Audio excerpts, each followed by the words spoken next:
If you've been using Notion for a while, you may know all its basic features and are looking for more ways to become more productive and make your system more enjoyable and effective at what you do. And this doesn't just apply to Notion, but to any tool that you might use, such as Coda, Airtable, or any other of these software.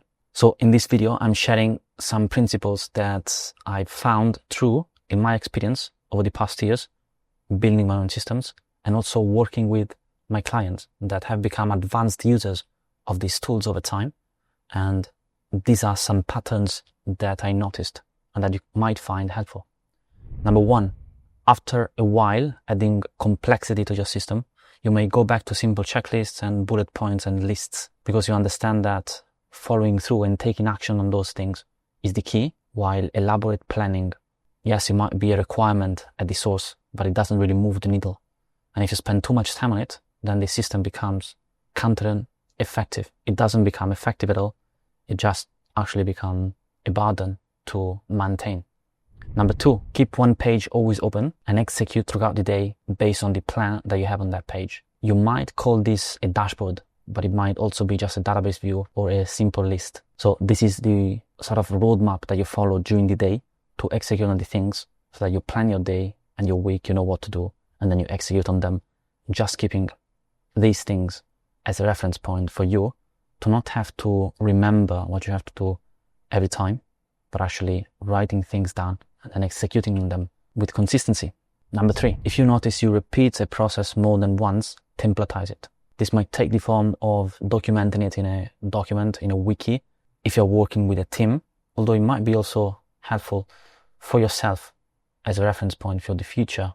When you repeat a process more than once, you can also create recurring templates out of it so that you don't have to keep that thing in mind, but you know that if you need to execute something every week, then you templatize it, you make it recurring, so it just shows up in your system, particularly if it's a mechanical process that you don't really have to think about in depth. Then you can templatize it, you can make a recurring template and then execute on it every time it comes up in your system.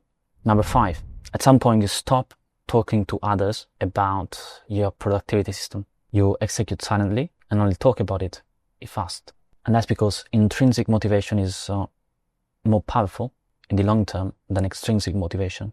Intrinsic motivation comes from within and you don't have to show off to others, whereas extrinsic motivation is usually driven by something that's external to you. At some point you figure out that talking about your system to other people doesn't matter that much. People don't care that much about it.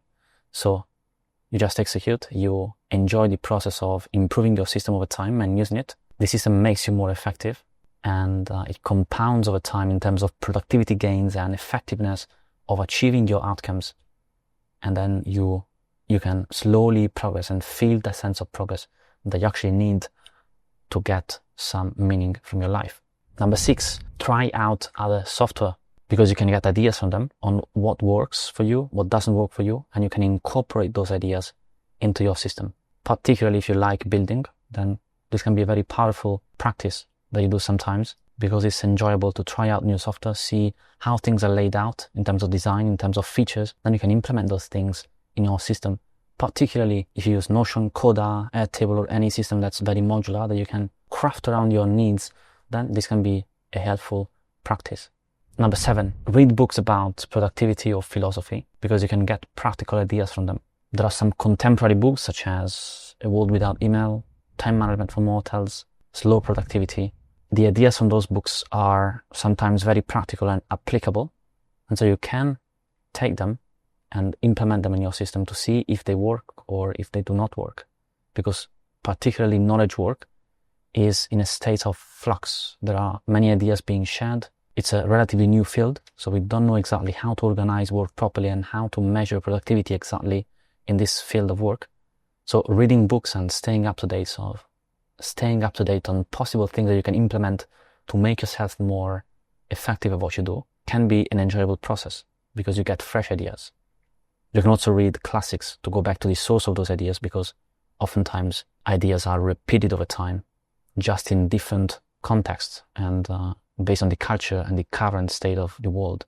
Finally, number 8, when you get an idea for improving your personal system, implement it quickly and iterate on it. So you get inspiration, you can go ahead and change your system to play with it and see if that new idea works for you or if it doesn't, and then iterate on it, discard it if it doesn't work, keep it if it works, maybe twist it to make it more suitable for your specific needs. And that's a fun process. You just don't want to overdo this.